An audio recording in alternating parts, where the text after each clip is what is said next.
Buenas tardes, bienvenidos los oyentes de esta segunda reunión de la Semana Nacional de Ciencia y Tecnología que organizamos en NICER con algunas actividades relativas a la ciencia y la religión que son acordes a nuestro propósito de establecer un diálogo interreligioso, pero también con la ciencia y con los saberes tradicionales y comunitarios y con la cultura en general.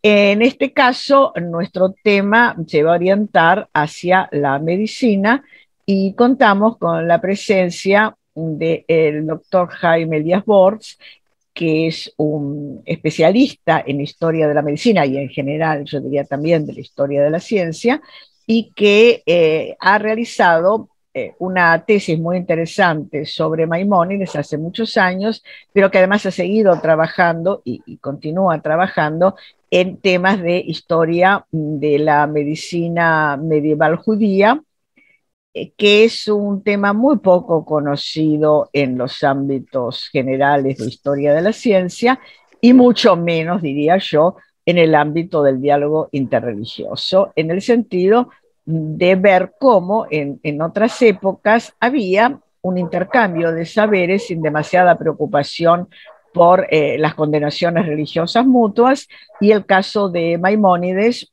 es un ejemplo paradigmático. El tema concreto que va a abordar ahora Jaime es la lepra.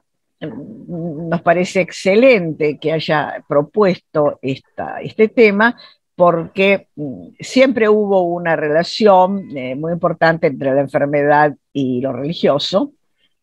Las visiones naturales y naturalistas y las visiones religiosas de la enfermedad siempre provocaron tensiones, pero si hay una enfermedad que es paradigmática de estas relaciones a veces conflictivas, es precisamente la lepra, no solo en la tradición judía, sino también en la tradición cristiana y en la tradición más alejada de otras culturas, como por ejemplo la hindú, la egipcia, la del norte de África, la toda la zona que podríamos llamar el Mediterráneo Sur, y por supuesto Etiopía, los coptos.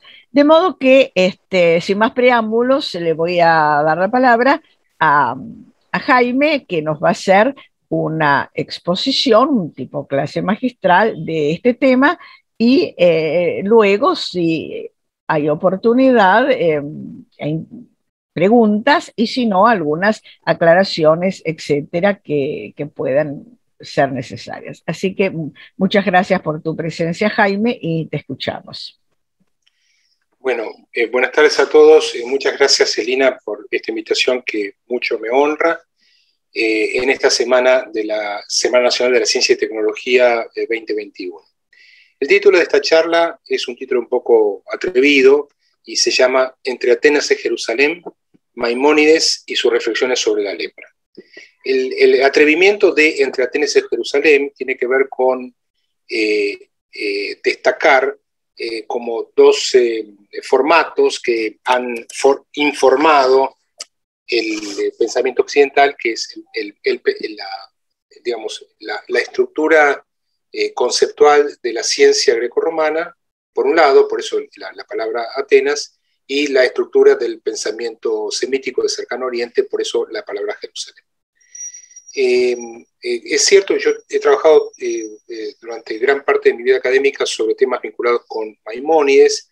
Esta presentación que estoy haciendo ahora surgió de algunas observaciones que colateralmente pude notar en ocasión de mi tesis de doctorado acerca de ciertas ideas que Maimónides expresaba que parecían un poco contradictorias respecto de una enfermedad llamada Tzaraat. Y estoy utilizando deliberadamente el nombre en hebreo. Tzaraat en hebreo es lo deletreo para aquellos que conocen hebreo: Tzadi, Resh, Ain, Taf, son 4 letras en idioma hebreo. Es una enfermedad que aparece en el texto bíblico. Denme un segundo, voy a cerrar una puerta. Solo un segundo, por favor.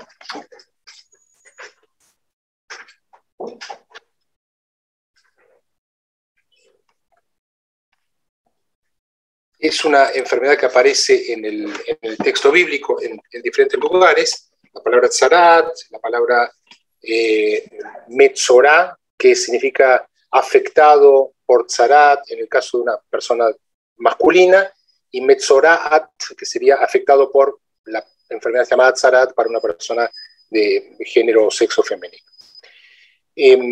Esta enfermedad aparece varias veces y tiene como particularidad que cuando se hizo la traducción al griego, lo que se cree que es la primera traducción al idioma griego del texto bíblico, cuando digo bíblico me refiero al Antiguo Testamento, que fue la traducción de los 70, o también llamada Septuaginta, o Septuaginta, los traductores que conocían el idioma hebreo y que conocían el idioma griego al cual estaban traduciendo, se toparon con esta palabra y no supieron cómo traducir. Entonces encontraron una palabra en griego que era la palabra lepra. La palabra lepra significa escama, y esa es la palabra que utilizaron para traducir la palabra tzarat. La traducción de los 70 es una traducción del siglo II antes de nuestra era, y se transformó en una de las fuentes más importantes para las traducciones a diferentes idiomas, incluyendo, por ejemplo, la traducción al latín que hizo San Jerónimo, conocida como Vulgata, mucho más adelante, ya en nuestra era. Entonces, ellos fueron aquellos que hicieron el pasaje entre la palabra tzarat y la palabra lepra. Como la palabra lepra en griego, bueno, obviamente se escribe con letras griegas, pero se pronuncia y significa prácticamente lo mismo de lo que nosotros llamamos lepra en idioma castellano, de alguna manera quedó cristalizado que la traducción oficial para la palabra tzarat en cualquiera de las traducciones que vinieron con posterioridad era la palabra lepra. Cuando se hizo la traducción de Reina Valera, eso también fue incorporado al idioma español, de manera que nuevamente todo lo que se escribió a partir de ese momento hace referencia al tema de la lepra. Pero yo tengo algún prurito respecto a este tema, porque tzarat no es lo que hoy nosotros llamamos lepra. Si uno ve, digamos, las descripciones acerca de lo que era tzarat en tiempos bíblicos, es una enfermedad que está descrita ya en el libro de Levítico y que afecta la piel, la ropa, el pelo, o sea, el cabello y, lo hago en orden, las paredes de la casa, la ropa que hay adentro de la casa, el pelo o cabello de las personas y la piel de las personas. Entonces hay una tzarat, equivalente lepra, hay una lepra de las paredes, hay una lepra de la ropa, una lepra de la piel y una lepra de los cabellos. Esta es una demostración adicional de que lo que se llama tzarat no es necesariamente la lepra, porque lo que nosotros conocemos como lepra no ataca ni las paredes de la casa ni la ropa. En todo caso sí puede atacar parcialmente los cabellos y con certeza ataca la piel. Pero digamos, no valdría un uso único para las 4 situaciones que estaban descritas.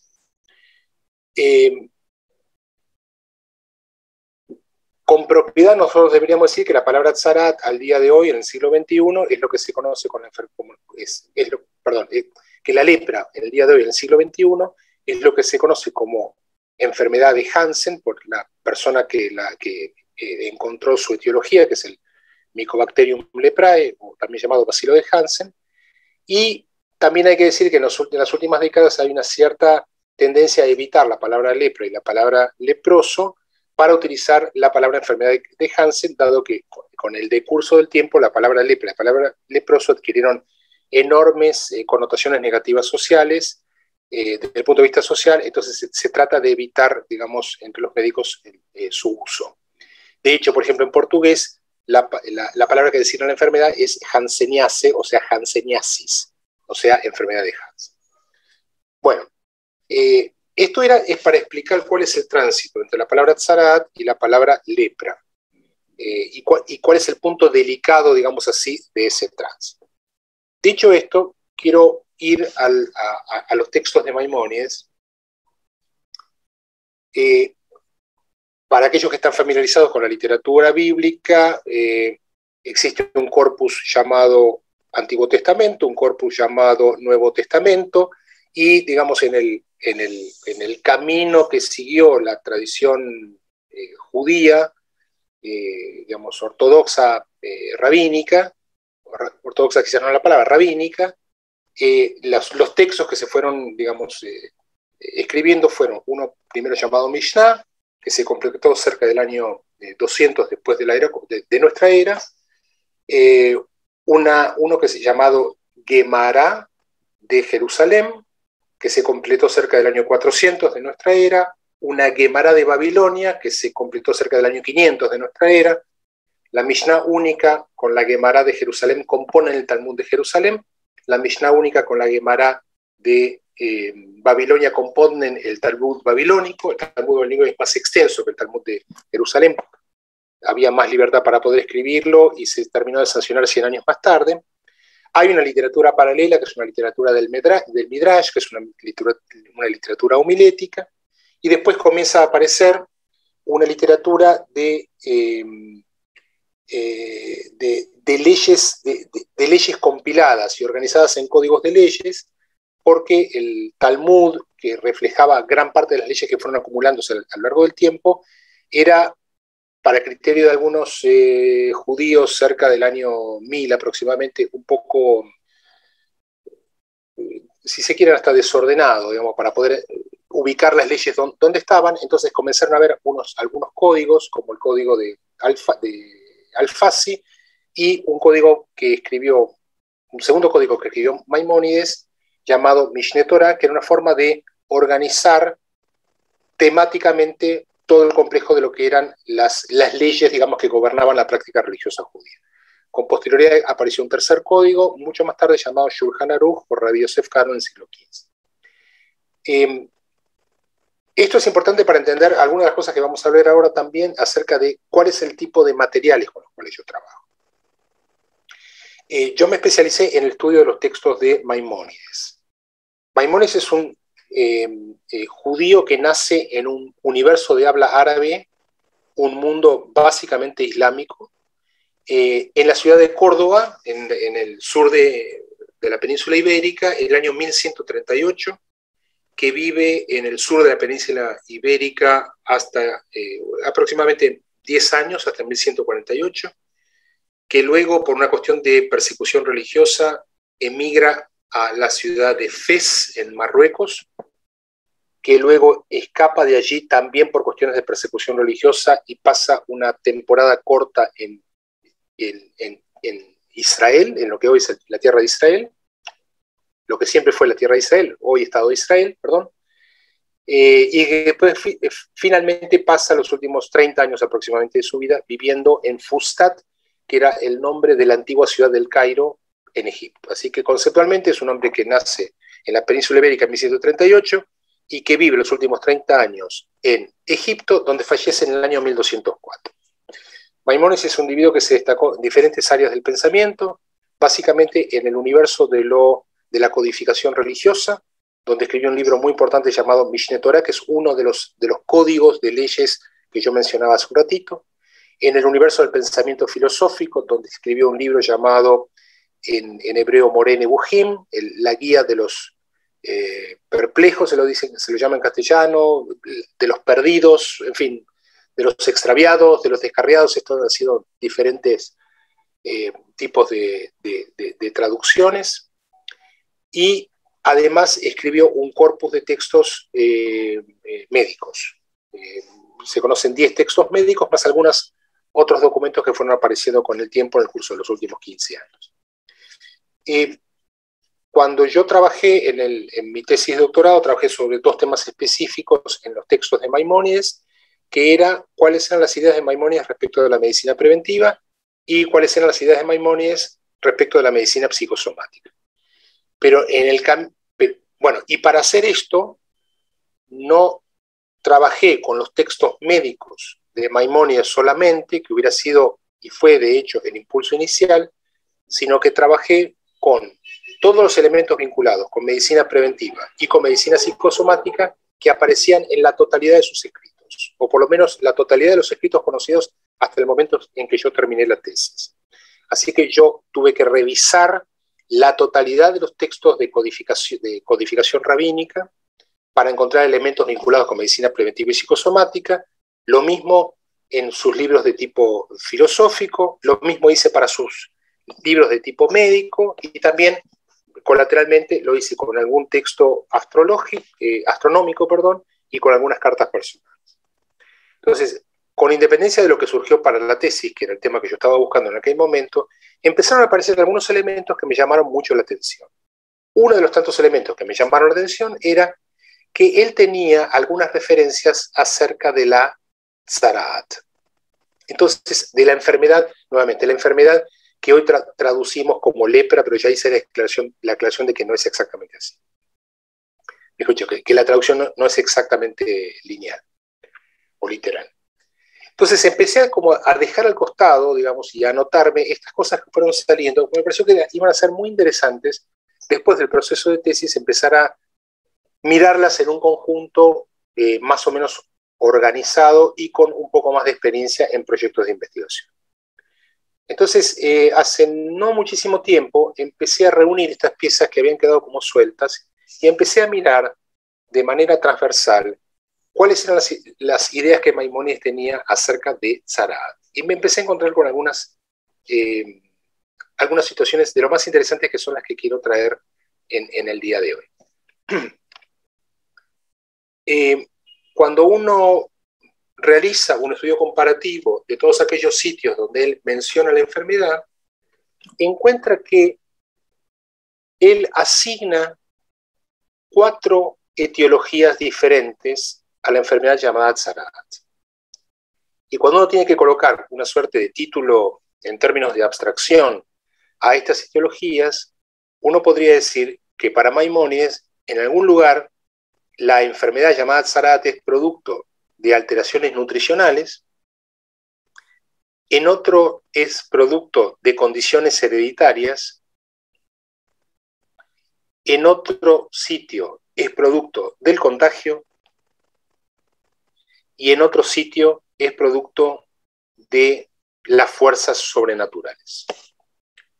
Y quiero entonces hacer una reflexión respecto de estas 4 situaciones, que fue lo que encontramos. Y para esto voy a leer algunos textos, como para también ver de dónde estoy sacando lo que estoy sacando. El primero de los orígenes que aparece como origen posible para la enfermedad tzaraat, dijimos, es el origen nutricional. Cuando uno busca un texto que dé evidencia de lo que estoy diciendo,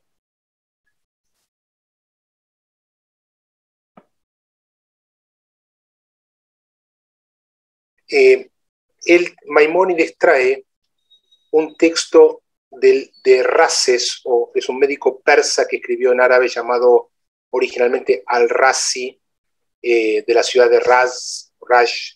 El texto se llama Cosas Divinas o Metafísicas, y lo que dice Maimónides en el párrafo que trae, citando a Razi, es el siguiente. La causa de este total error radica en que ese ignorante y sus congéneres del vulgo solamente consideran el universo a través del individuo humano. Todo iletrado se imagina que el universo entero únicamente existe para beneficio suyo, como si nada hubiera más que él. En consecuencia, si lo que a él le sucede es contrario a sus deseos, forma el juicio tajante de que lo único real es el mal. Pero si el hombre considerara y se representara el cosmos, percatándose de su insignificancia dentro del mismo, la verdad se le mostraría clara y evidente. En efecto, esa imponente locura que los humanos proclaman respecto al cúmulo de males en el mundo, no la reconocen respecto a los ángeles, ni a las esferas, ni a los astros, como tampoco respecto a los elementos minerales o plantas que de ellos se componen, ni de las diferentes especies animales, sino que sus pensamientos se proyectan únicamente sobre algunos individuos de la especie humana. Ahora viene la sección que me interesa. Si uno ingirió elementos nocivos y es atacado de lepra, se asombran de que sea atacado de tan grave mal y que éste se produzca. Del mismo modo se maravillan si uno por excesos sexuales se queda ciego y les resulta duro que le haya sobrevivido la invidencia, y así otros casos similares. La mayoría de los males que recaen sobre los individuos se deben a ellos mismos, esto es, a los imperfectos miembros de la especie humana. Es interesante aquí que el párrafo tiene que ver con... El párrafo proviene de un médico, pero como ustedes bien saben, gran parte de los médicos del universo de habla árabe durante la Edad Media eran médicos con un enorme nivel de formación filosófica. Y esta es una época en que el punto de clivaje entre la filosofía y la teología no está del todo determinado y con frecuencia camina de un sitio a otro. Así que en general estos son médicos con muy buen nivel de formación general, en nuestras palabras y en nuestro tiempo diríamos de formación humanística. Así que no es raro que un médico esté opinando sobre este tipo de cosas. De hecho, Maimónides también lo hacía y formaba parte de esa misma élite intelectual de la época. Así que acá lo que tenemos es que Maimónides considera que la lepra puede ser producto del hecho de haber ingerido alimentos nocivos.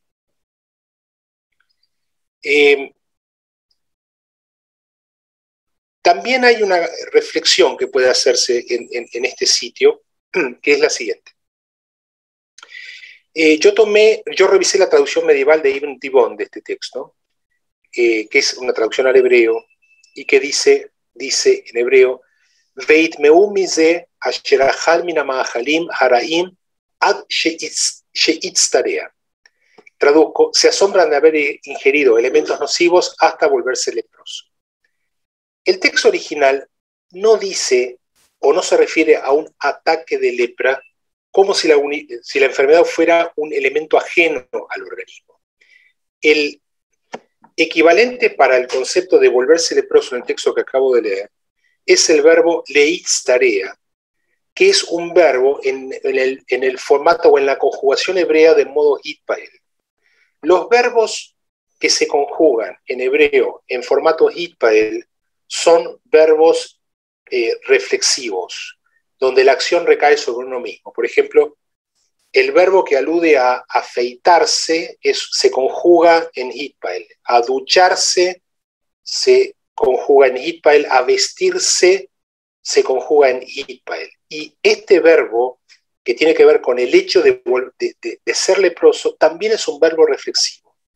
Esto sugiere una actividad reflexiva del individuo. Es decir, la idea no es que está enfermado por un agente externo, o sea, no es atacado por la lepra, sino que se enferma a sí mismo. Esto es Guía de los Perplejos, tomo 3, capítulo 12, para quien quiera ver la referencia. Así que ya tenemos un primer elemento que alude al hecho que la enfermedad llamada Tzarat, hoy traducido normalmente por lepra, es una enfermedad que puede producirse por factores nutricionales.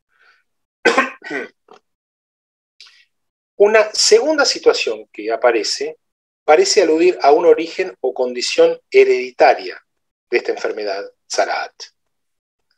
¿Cuándo aparece esto? Cuando dice, estoy leyendo, voy a buscar la cita, ningún hombre debe desposar a una mujer que pertenezca a una familia de leprosos o epilépticos, mientras exista una presunción basada en 3 casos que indique que la enfermedad que tienen es hereditaria. ¿Dónde aparece esto? Esto aparece en Mishneh Torah, que es el libro de codificación rabínica de Maimónides, Sefer Tahara, el libro de la santidad, y dentro de de esta sección del Mishneh Torah, un libro especial que se llama en castellano se llama Libro de las Relaciones Sexuales Ilícitas, capítulo 21, párrafo 30. Así que lo leo de vuelta. Ningún hombre debe desposar a una mujer que pertenezca a una familia de leprosos o epilépticos, mientras existe una presunción basada en 3 casos que indique que la enfermedad que tienen es hereditaria. Lo que sacamos de aquí es que la familia de leprosos no puede admitir, es decir, uno no puede casarse con una mujer de una familia de leprosos porque lo que se está suponiendo detrás es que la lepra es hereditaria. Entonces, hay una segunda situación donde la lepra aparece como hereditaria. Comentario: también la epilepsia en este caso aparece como una enfermedad hereditaria. Cuando habla de la presunción basada en 3 casos, está dada por el hecho que en numerosas situaciones, en la legislación rabínica, para poder codificar cierta cosa se necesitan 3 casos repetitivos, idénticos, para poder establecer un determinado patrón de tipo legal. Digamos, si hay 3 casos de algo que se repiten de manera continua y consecutiva, no hace falta probar un 4º caso para poder establecer una determinada norma. Esto es típico de la legislación rabínica. No se da en todas las situaciones así. Por ejemplo, en el caso de la hemofilia y la circuncisión no es así. En este caso, con 2 casos, digamos así, de fallecidos por una enfermedad exsanguinante, se legisla que no es necesario practicar la circuncisión en el tercer niño para evitar justamente su fallecimiento por hemorragia. Esto probablemente alude al tema de la hemofilia, pero para este caso de los leprosos se mantiene la regla de los 3 casos. Así que hay una segunda situación, y esta está en un texto de codificación rabínica, o sea, de legislación, que dice que la enfermedad es hereditaria. Luego pasamos a la tercera situación, que es la connotación de tipo contagiosa, es decir, que la reflexión acerca de que esta dolencia o afección es de tipo contagioso. Para verlo, vamos a ver textos nuevamente que son del Mishneh Torah, en este caso del libro de la pureza, también de Sefer Tahara, y en este caso en particular, de un texto en particular dentro del libro de la pureza, que se llama en hebreo Sefer Tum'at Tzara'at, o sea, libro de la impureza de la lepra. Es el capítulo 10, los párrafos 7 y 8. Esto alude a la naturaleza contagiosa de la enfermedad y dice así.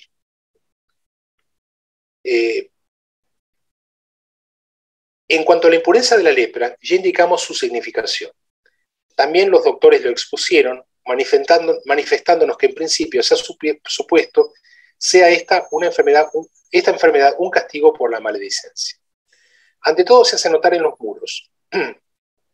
Si el individuo se arrepiente, se ha logrado el objetivo. Pero si se obstina en su pecado, la alteración se extiende a su lecho y en seres de su casa. Y si todavía persiste en su pecado, se amplía a sus vestidos e incluso a su cuerpo. Era un milagro que se perpetuaba en la nación, como el de las aguas amargas de la mujer sospechosa de adulterio. Evidentemente es una creencia muy útil, sobre todo si se piensa que la lepra es contagiosa y que todos experimentan una repugnancia casi instintiva hacia ella. Las disposiciones respecto del leproso, uso la palabra metzorá, traducimos por leproso, indican que debe permanecer solo, fuera de la ciudad, como está dicho, su lugar está fuera del campamento. Pero esto se aplica solo a las ciudades amuralladas de la tierra de Israel. La mujer leprosa no anda con el cabello desgreñado o la ropa rotos o con un velo en el labio superior. Debe residir fuera de la ciudad y comunicarle a las otras personas que está impura. Y no solo los metzoraim, o sea, los leprosos, sino todos aquellos que causan impureza a otros, deben informar a los otros que están impuros para que puedan apartarse de ellos, como está dicho. Y el impuro deberá gritar impuro. El impuro debe informar acerca de su impureza. Esto que estoy leyendo, como dije, es del libro de la impureza de la lepra en el capítulo 10.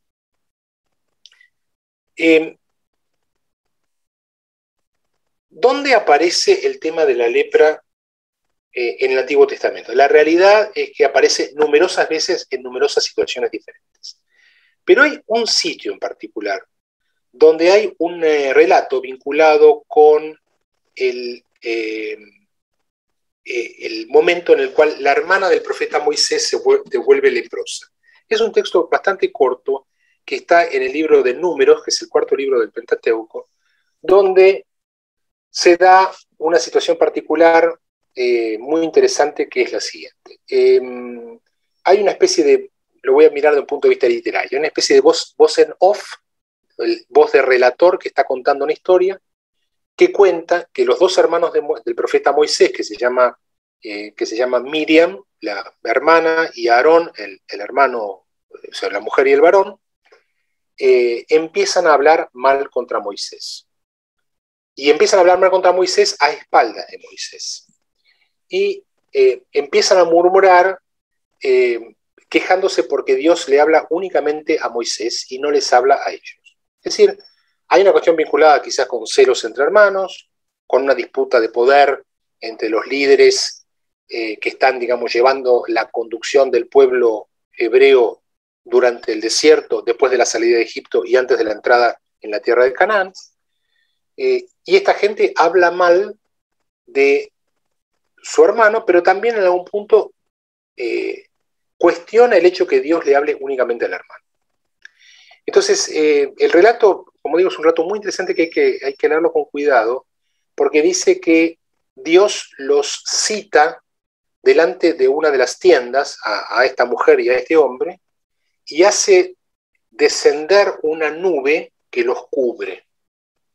Y le habla como si fuera desde la nube, y les reclama por el reclamo que ellos están haciendo. Y básicamente lo que les está diciendo es, miren, yo hablo con quien quiero, yo soy Dios, puedo hablar con quien quiero, yo elijo quién es mi interlocutor.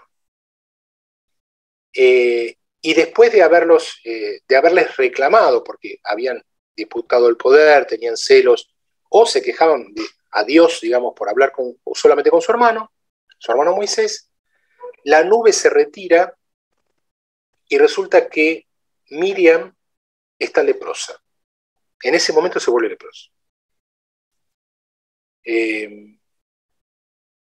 Las leyes implicaban que Miriam hubiera tenido que, en su condición de leprosa, hubiera tenido que alejarse de una cierta cantidad de tiempo del campamento y someterse a una suerte de inspección sanitaria hasta que se le quitaran las marcas, digamos así, de la piel de la lepra y recién entonces pudiera volver al campamento. Esta es la ley que se aplicaba para todos los enfermos de lepra, nuevamente, los enfermos de Tzaraat, ¿sí? Cuando la nube se retira, obviamente es una suerte de alusión a la protección divina, o sea, Miriam queda fuera de la protección divina y queda dañada, y además ostensiblemente dañada, porque la enfermedad se veía, digamos, a lo lejos, eran grandes marcas que manchaban o que marcaban o en tiempos bíblicos impurificaban a la gente. Su hermano Moisés hace uno de las expresiones más genuinas, más sencillas y más hermosas de pedido de misericordia para con otro ser humano, que es que le reza a Dios y le dice, El na refa na la. Por favor, Dios, cúrala. Y cuando Moisés le pide a Dios que la cure, Dios le dice, ok, la voy a curar, tiene que someterse a las leyes de la repurificación, digamos así, va a permanecer fuera del campamento y después volverá a estar dentro del campamento. O sea, se va a alejar y después va a volver al campamento. Y efectivamente eso fue lo que pasó. Miriam sale del campamento mientras dura su enfermedad y después retorna al campamento cuando la enfermedad, digamos, cede. Y hay una mención específica de que el resto de los hebreos la esperó, o sea que pasó un tiempo que ella estuvo fuera del campamento, pero todos decidieron esperar. Por supuesto que puede haber interpretaciones de género aquí, de por qué si los dos hermanos hablan mal de un tercer hermano, la única que queda dañada es la mujer y al hombre no le pasa absolutamente nada. Pero básicamente el tema que surgió, digamos, de este texto, que apareció en el Talmud y que de alguna manera es plasmado por Maimónides en este texto, es que la enfermedad aparece en aquellas personas que hablan mal de otras. Por eso es lo que dice Maimónides, esta enfermedad sea un castigo por la maledicencia. Vuelve a decir que la enfermedad era enormemente ostensible. Entonces las personas que presuntamente hubieran incurrido en el pecado de maledicencia, en hebreo se dice lashon hara, hablar mal, ¿sí? En castellano literalmente maledicencia, las personas que incurrían en esta eran claramente reconocibles. Entonces era una forma formidable, perdón por la aliteración, de reconocer a la gente que había hablado mal de otro. Al mismo tiempo, de una perspectiva de historia social, uno entiende que era un mecanismo formidable de control que se tenía sobre la gente. Es decir, todo aquel que aparecía con una lesión como esta, era claro que se había mandado alguna macana. Y además, como los textos del Levítico prescriben que el proceso de inspección para saber si la lepra es una lepra o no, qué tipo de lepra, el alejamiento de la persona del campamento y después el proceso de espera hasta que pasa cierta cantidad de días, el control por parte de los sacerdotes para saber si la enfermedad se dio o no.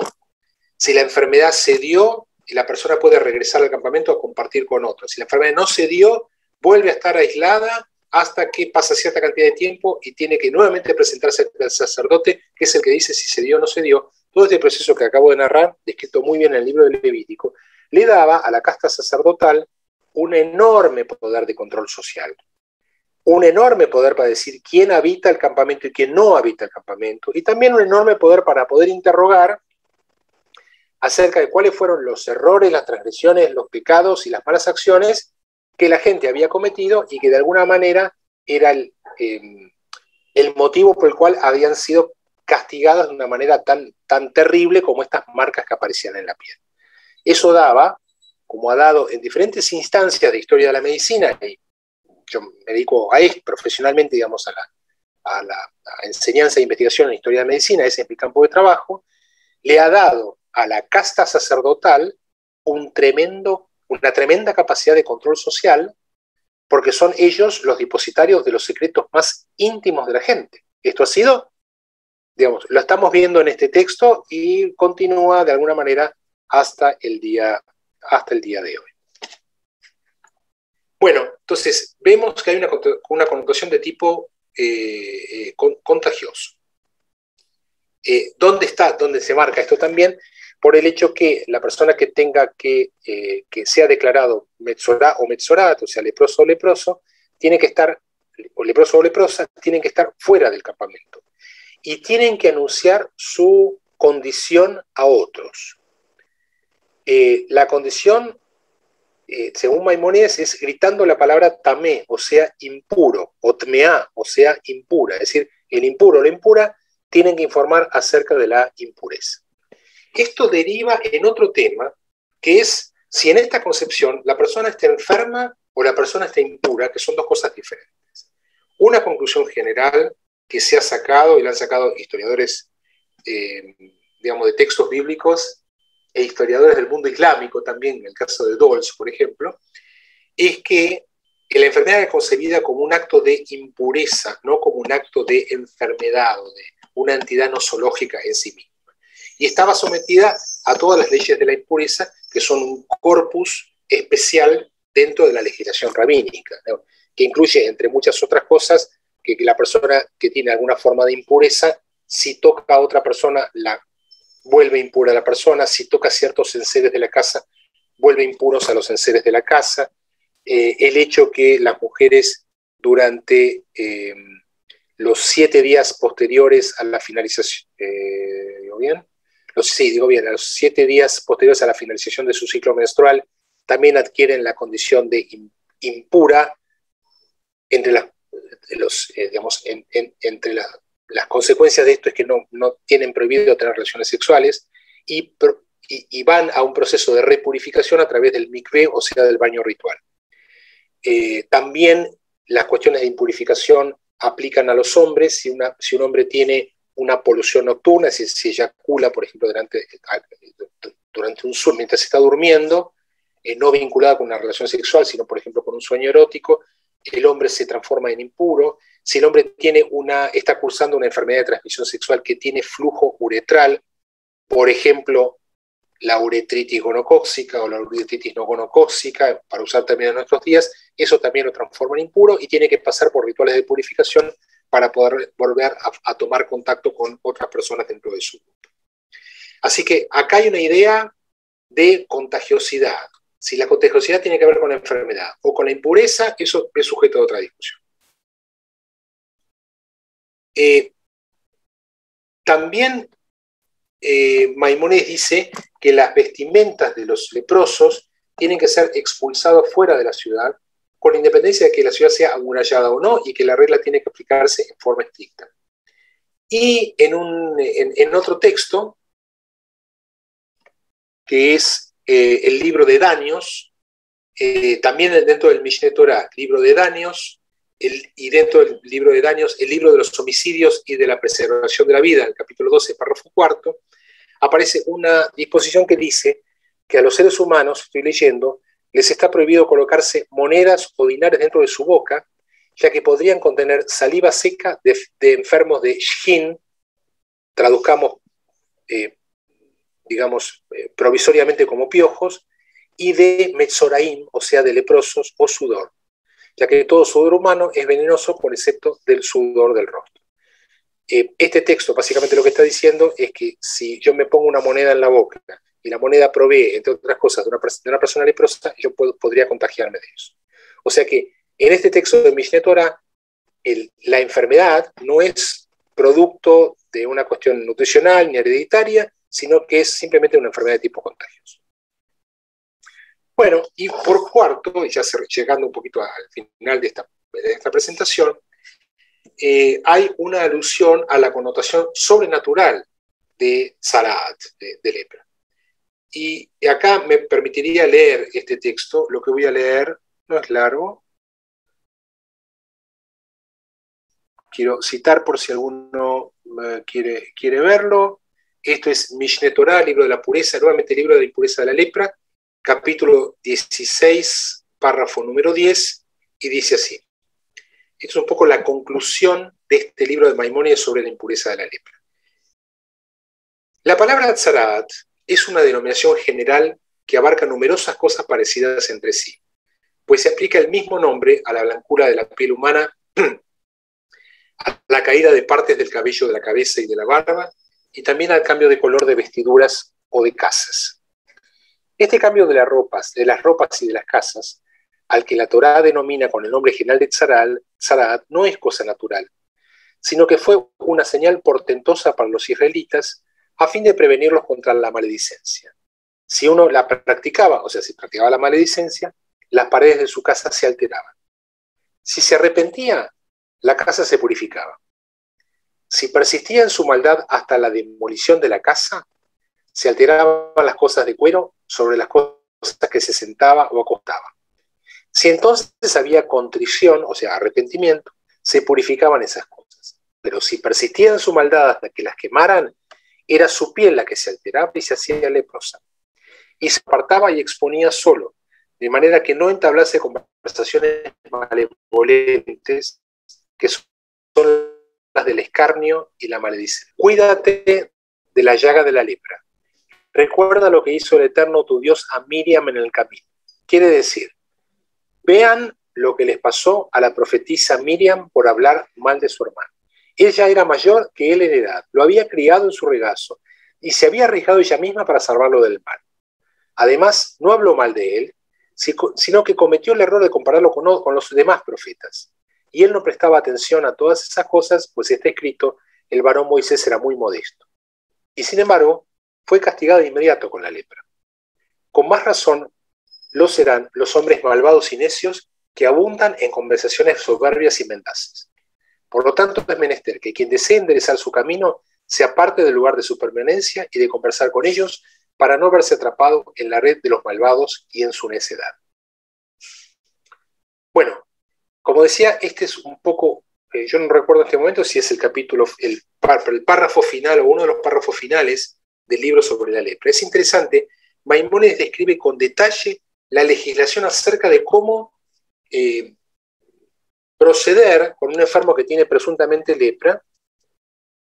En el texto de Maimónides, presuntamente Tzaraat, pero también es consciente que la enfermedad como tal, Tzaraat, había desaparecido con la caída del Templo de Jerusalén en el año 70, o sea, 1100 años antes de Maimónides. Maimónides estaba codificando un proceso que requería incluso una inspección por parte de los sacerdotes, que él sabía que claramente que no podía ya aplicarse porque hacía 1100 años que había quedado en lo que los abogados creo que llaman desuetude, es decir, que había quedado, digamos, en desuso por fuerza de usos y costumbres.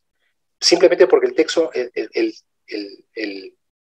templo no existía más y la casta sacerdotal, con el poder que la casta sacerdotal tenía en el antiguo Israel, tampoco existía más.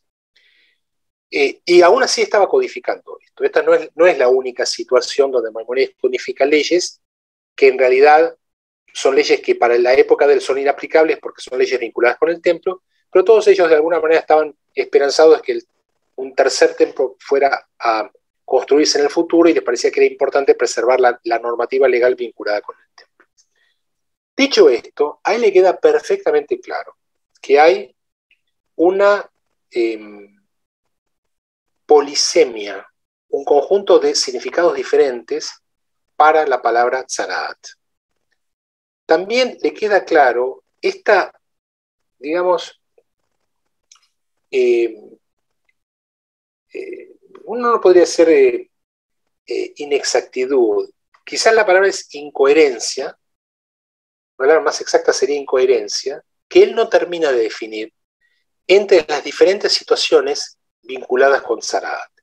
Que la lepra como tal existía en el mundo islámico, por supuesto que existía en un mundo islámico, existe claramente la enfermedad de Hansen, lepra como tal existe hasta el día de hoy.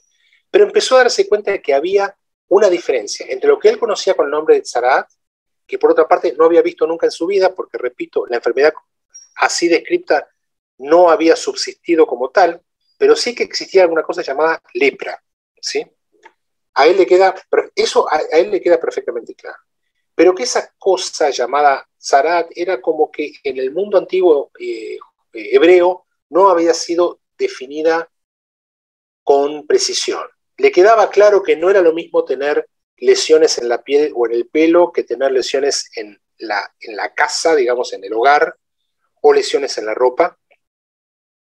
Y creo que lo que terminó siendo es una suerte de interpretación alegórica de las cosas y tratando de sacar alguna clase de sentido de algo que quizás le parecía que no tenía demasiado sentido. ¿Y cuál es el sentido que él trae? Diciendo, entre líneas, miren, yo no termino de entender esto que está pasando acá, pero lo que sí saco como mensaje es que las personas no tienen que ser maledicentes y que cuando la gente se dedica a hablar mal de otra, genera un daño y que ese daño es pasible de ser sancionado, y de aquí, y la sanción viene como una sanción de tipo sobrenatural. Dios castiga a la gente que habla mal de otros. Y lo hace de una manera progresiva. Primero ataca la casa, que es externa a la persona. Si la persona no se arrepiente, ataca la ropa, que es en contacto con la persona. Y si la persona no se arrepiente o no cesa, digamos, en esta conducta mala, malévola, entonces ataca a la persona, ya sea en su piel o en sus cabellos. Entonces,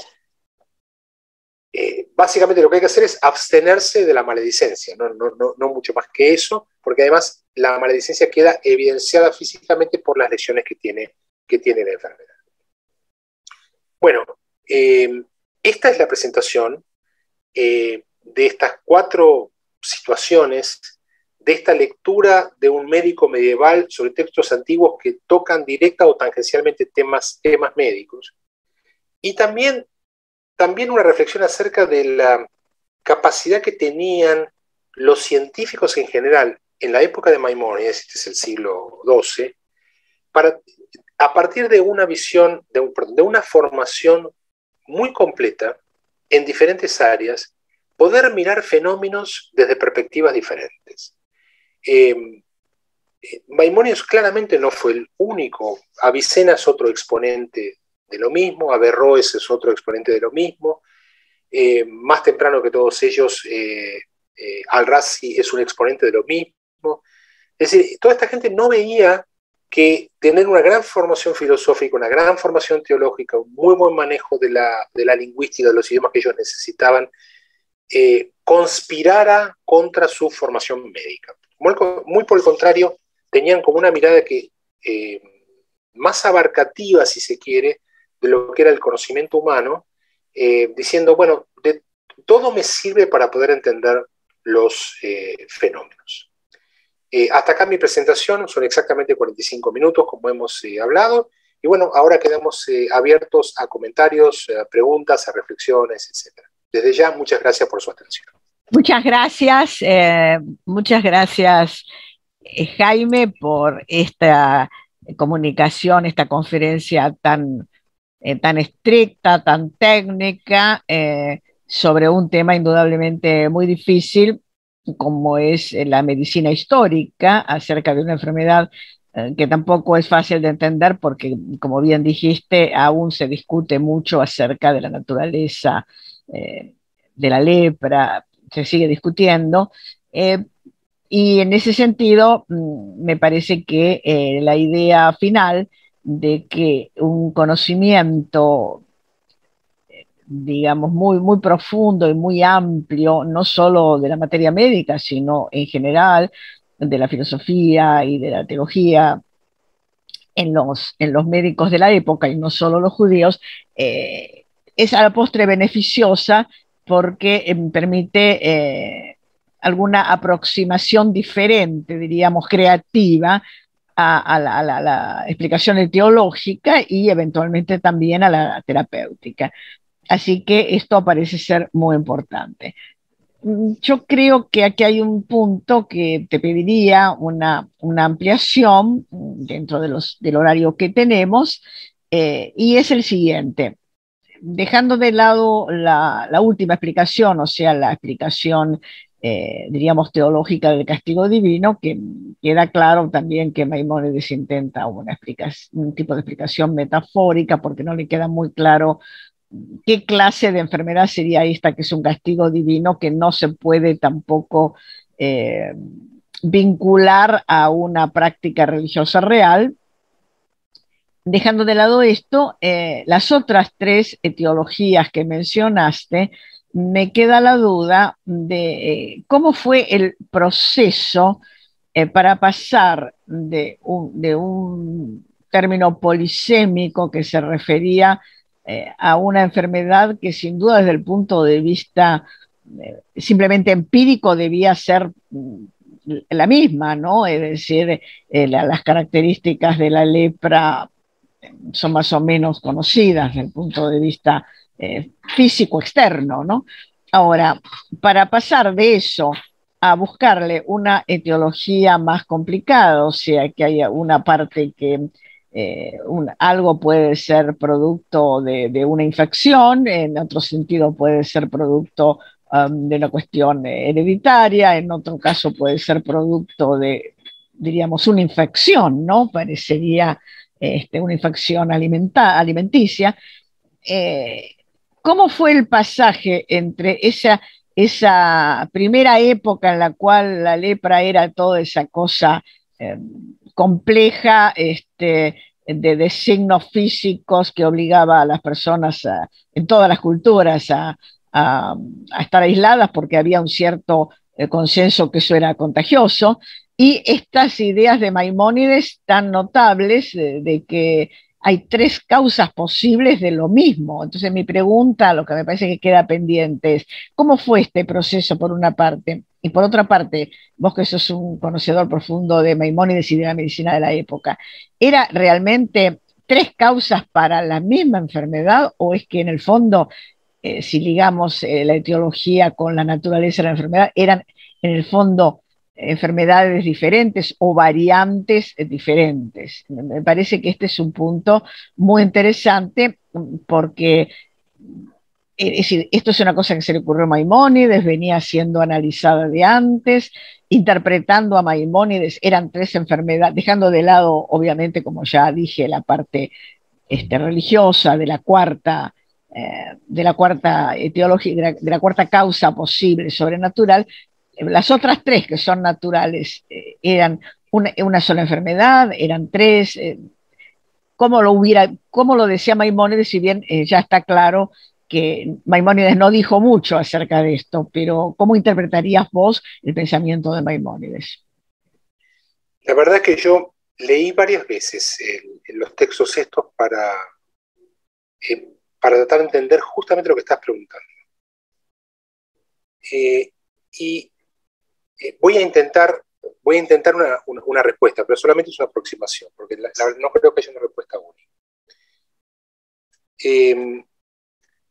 Uno tiende a pensar en estos pensadores, uno tiende a considerar que estos pensadores tienen una visión única y unívoca acerca de los conceptos que ellos tienen.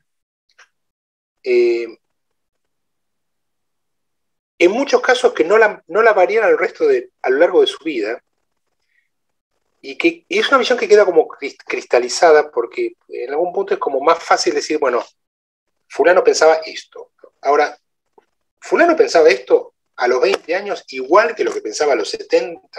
Digamos, en esos 50 años una persona no puede cambiar de opinión, no puede reflejar sus dudas, sus inexactitudes, sus incoherencias y demás. Es como cuando uno dice, bueno, ¿qué es lo que pensaba cualquiera de los pensadores y incluso hasta de los próceres de la patria, desde la mirada de historia de la ciencia, de historia de la filosofía y demás, quedan como cristalizados en el concepto de lo que pensaba fulano? ¿Está bien? Ahora, si uno lo pensara para uno mismo, para la vida de uno, yo en la realidad estoy lejísimo de las cosas que yo pensé. Yo tengo casi 60 años.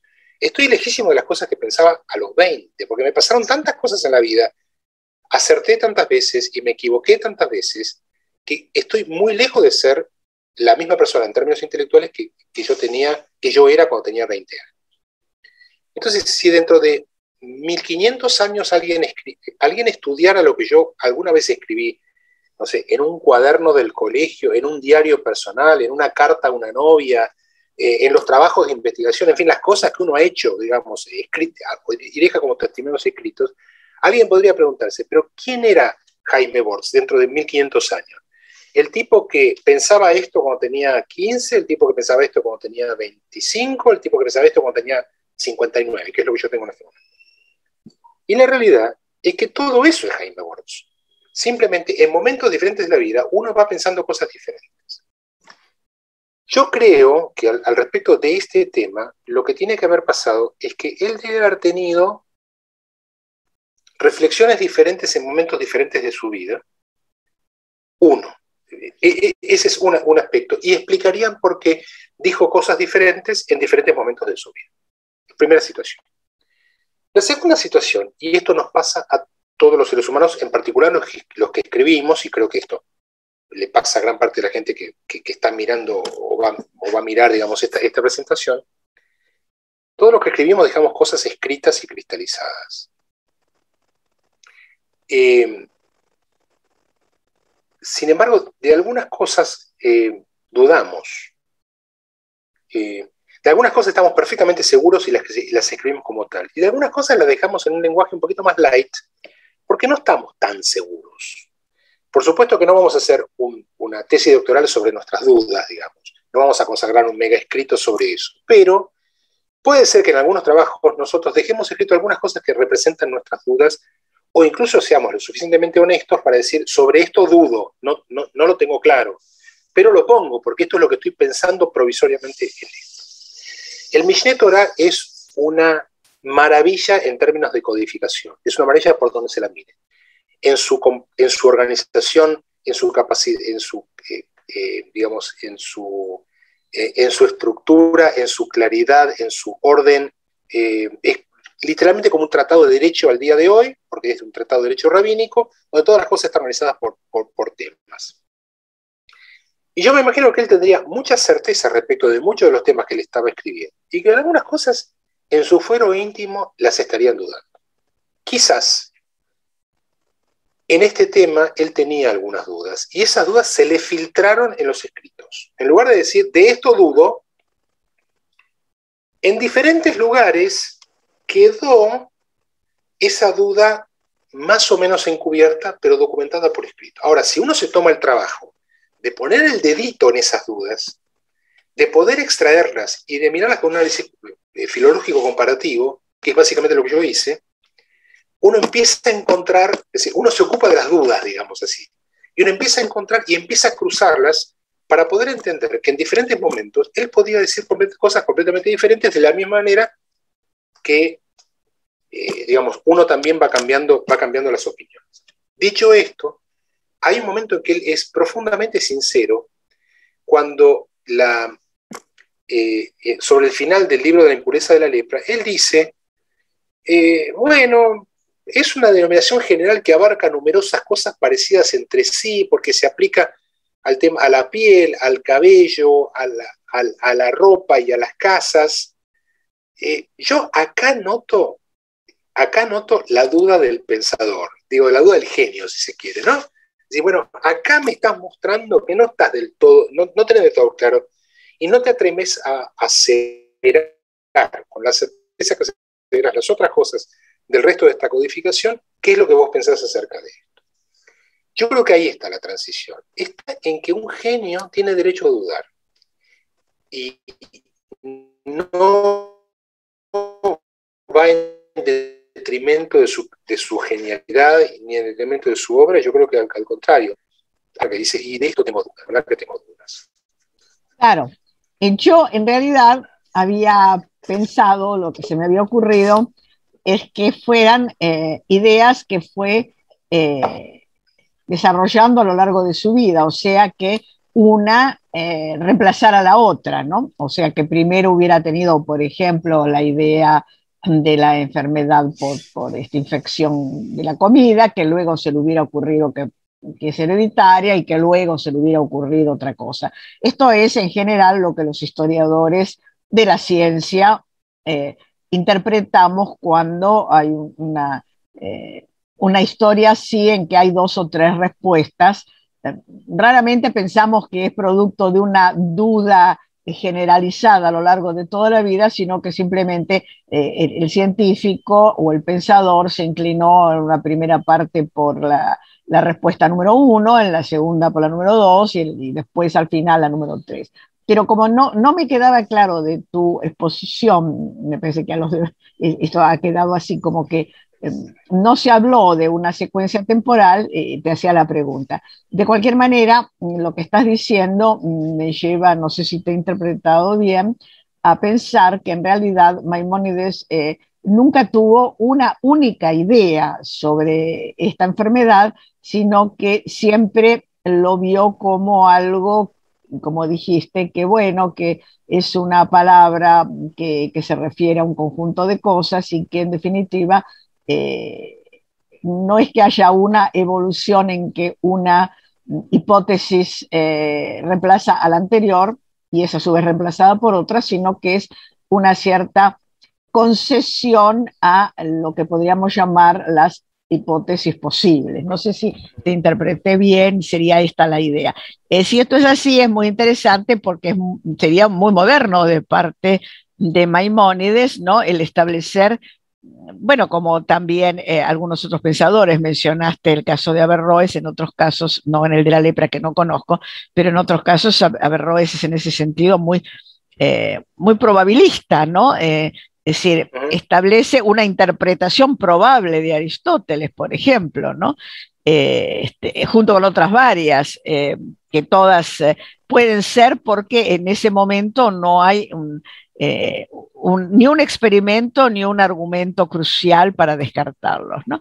Hoy es una manera estándar de proceder de la ciencia, pero no era demasiado común hace 3 o 4 siglos, ¿no? Así que alguien en el siglo XII haya pensado así o que haya un grupo de médicos que hayan pensado así parece ser muy alentador en cuanto a los valores, ¿no? De una época que solemos llamar oscura o insuficiente o ignorante, ¿no? Así que te quiero agradecer muchísimo. No sé si querés, para cerrar, decir algo más. No, la verdad que yo estoy honrado, digamos, por esta invitación. Te agradezco muchísimo, Celina, agradezco a toda la gente que está digamos, escuchando y va a escuchar esta presentación. Para mí es un verdadero gusto haber participado y quedo a disposición de ustedes como para otros encuentros, realmente con muchísimo gusto. Siempre es muy grato poder hablar de estos temas. Muchas gracias. Por otro lado, me apasionan, así que... Y aprovecho la ocasión para comentar que mañana jueves 11 estará en otra institución, la Red Latinoamericana de Filosofía Medieval, que con ocasión también de la Semana Nacional de Ciencia y Tecnología hace una mesa dedicada a la ciencia medieval.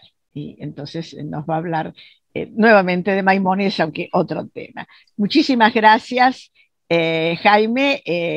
Y bueno, como siempre solemos decir a nuestros queridos amigos de ISER, hasta la próxima.